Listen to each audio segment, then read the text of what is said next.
government, Minister for Energy. Globally, we're joined at the India Today studios at the World Economic Forum at Davos by one of the senior most ministers in the Modi government, Minister for Energy, Petroleum, Minister also for Housing, Hardeep Puri. Welcome. You are, in some senses, the Davos man. I mean, you haven't been coming to Davos too often, but your career in your life so far has prepared you quite well to be here and to make the most of the Davos moment. How have all the conversations at the World Economic Forum been for you, Minister, so far? No matter which sector of the global economy you view or try to do a response to your question, I think India is the story. I think India has seized the moment. It is very much occupying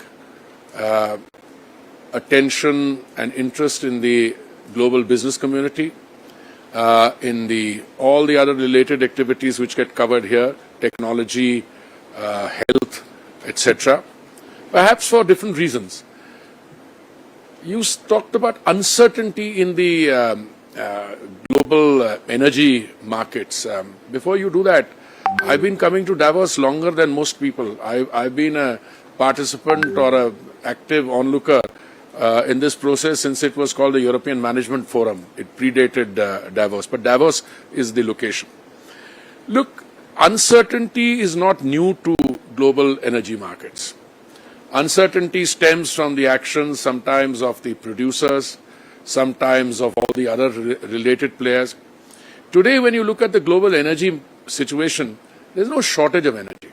So it's not as if, there is a lack of it and therefore, the producers decided to pull 5 million barrels a day off the market, and it came down from 102 million barrels daily produced to 97. There are other problems. Initially, Russia-Ukraine, now the Red Sea and what is happening there. But I am reasonably confident. I am sure that anyone you invite here for a discussion, it would be delusional for that person not to endorse your characterization of anxiety.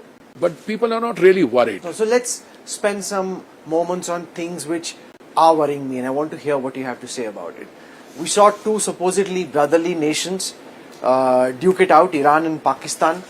Pakistan now responding with strikes inside Iran, this on the back of Iranian strikes on Pakistani soil, quite unprecedented and surprising. This at a time when leaders of both countries were at the World Economic Forum at Davos, and interestingly they put out a picture around the time when this happened. What are you making of that? Look, I think there is a centrality there in that thread. Before I go to Pakistan, Iran, I want to go to what's happening in the Red Sea, the Houthis.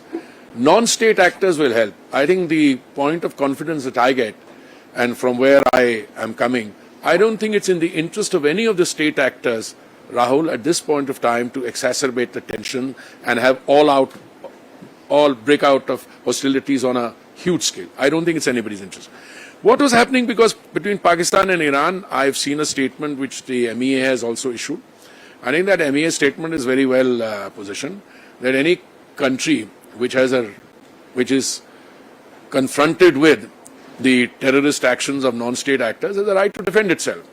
Now, whether this is entirely an exchange between non-state actors or to what extent are state actors involved, we've been at the receiving end of Pakistan-inspired state-sponsored terrorism now for longer than most people can remember.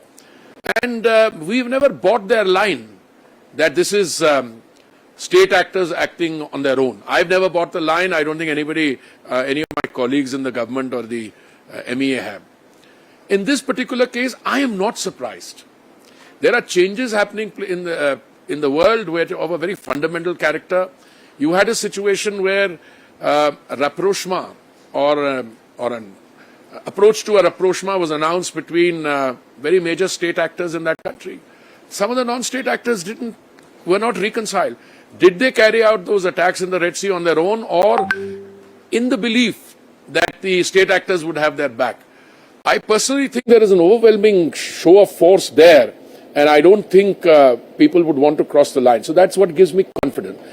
Pakistan and Iran, I'm not surprised at all, because what I heard was what these people were doing, going inside Iranian territory and carrying out certain acts. Now, without all the information being available, I was not surprised that the other state decided to act in self-defense. So that's the MEA statement, and that's about as far as I can go in terms of my understanding of the situation.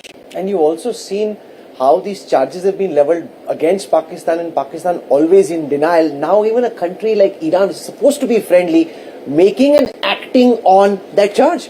Rahul, I have had the privilege of chairing the 1373 or the Counter-Terrorism Committee of the UN Security Council.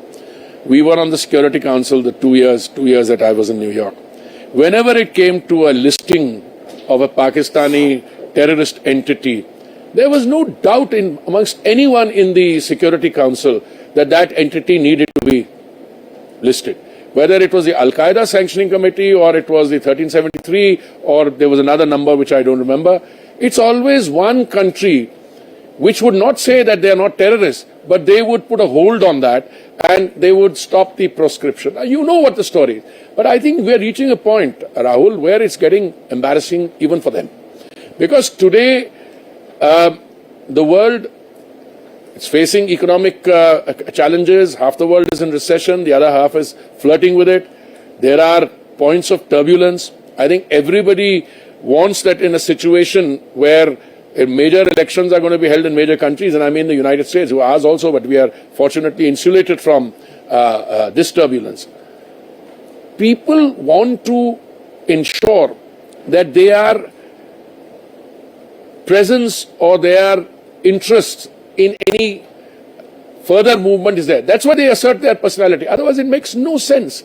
I mean, if at all somebody had to do destabilization, then why stop at Hamas? There are outfits there with 20 times more lethality than Hamas available, which could have been used. So I don't buy that. I don't buy it. I think there is inherently state structures want to calm the situation. I want to come to the Houthi situation. The president of the World Economic Forum, Borge Brande, was sitting exactly where you are on the first day of this WEF, and he said that he feared that oil prices could rise at least between $10 to $20 on the back of what we are seeing. Now, how do you think, Minister, as somebody with the diplomatic perspective and as energy minister, given that there is this desire that you need to do more, it's a very small militia, of course, but there's a desire you need to smoke them out, do more, and the consequences potentially of escalation? I don't subscribe to the potential escalation theory, but for a variety of reasons. Today prices. You think it won't escalate? It won't escalate. 70. No, I'm not deliberately trying to calm the sentiment. Look, today prices are at 78, 79, partly because of this. All the production cuts that they tried, taking 5 million barrels off the table, doing all that. Today, what's happening on oil prices are 2-3 very simple things. Many years ago, one car in 25 used to be an electric vehicle. Today, Rahul, one car in 5 is an electric vehicle. Okay? Today, biofuels have taken off as nowhere. I think one of the most significant, not as tom-tommed as some of the other discussion, was the biofuels roundtable here. There are people seriously talking now about sustainable aviation fuel.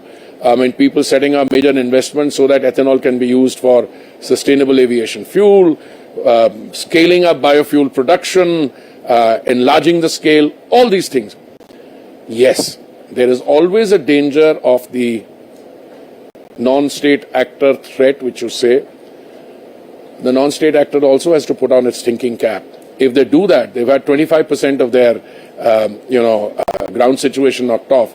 I mean, there won't be any hesitation, and no one is going to come to their defense. I don't think this is because today. But you are ascribing rationality to. No, I'm not. I think even amongst destabilizers, there is a cost and benefit. So I believe the gentleman you named is an old friend of mine from before his World Economic Forum days, from my days when he was Foreign Minister of Norway and earlier.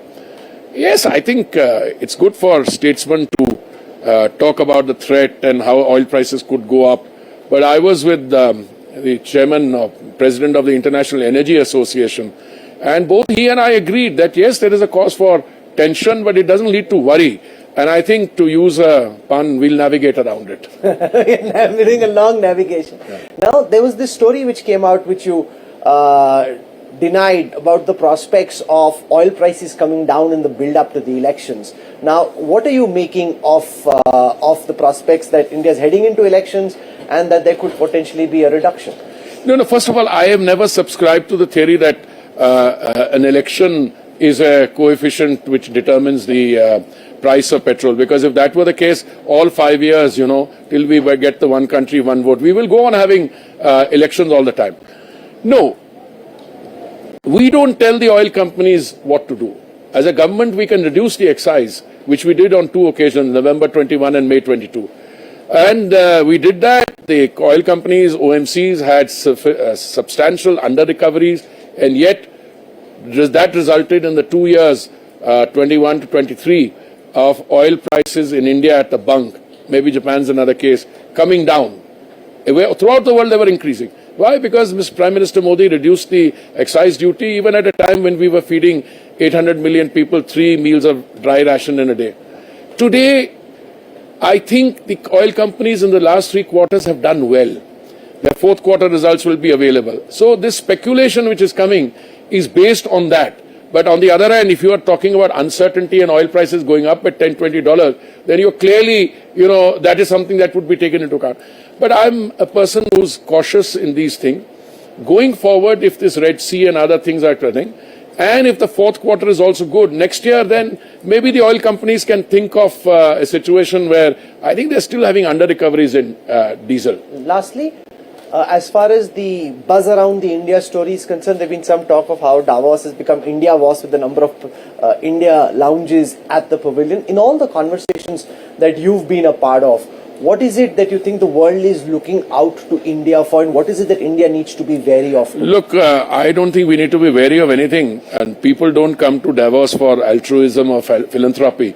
They come to here to network, to meet people, and to get business opportunity. They see a great business opportunity. And I think they see an Indian trajectory which is social inclusion, financial inclusion, use of technology, very fast-growing economy, over 7.2% last 3 quarters, and the great potential of what it would be going forward. How many people with purchasing power, how soon will you become the 4th largest economy, the 3rd largest economy? I think that is what people are betting on, and that is what is resonating here. Well, you have a packed schedule, and there's some ministers, I'm told, who are waiting for you, and some top CEOs as well, so I won't hold you any longer. Thank you, Rahul. Thank you very much. Thank you. Thank you, sir. Thank you, sir.